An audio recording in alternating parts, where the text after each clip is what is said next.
من زمان كنا نلبس ونحتفل ونفرح.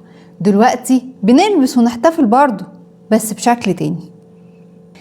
ده بودكاست بيحكي حكاية الفاشن المرتبطة بالزمن، بيحكي عن عادات، إحساس، مناسبات وتغيير مجتمع.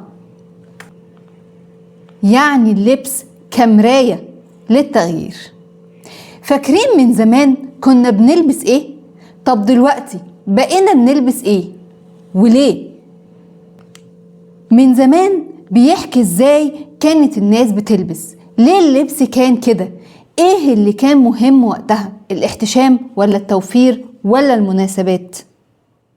دلوقتي ايه اللي اتغير؟ ليه بقى في تنوع اكتر؟ السرعة ولا الشغل ولا السوشيال ميديا؟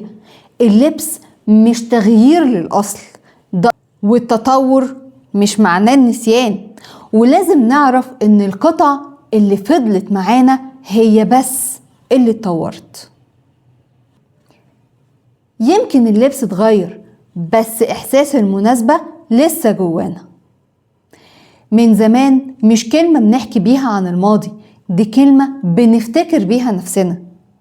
وده بودكاست من زمان رودانيا ستايل مع نهار رشاد، بنقول فيه معلومة عن اللبس وتفاصيل مع الوقت. استنونا في الحلقة الجاية والمعلومة الجديدة من زمان.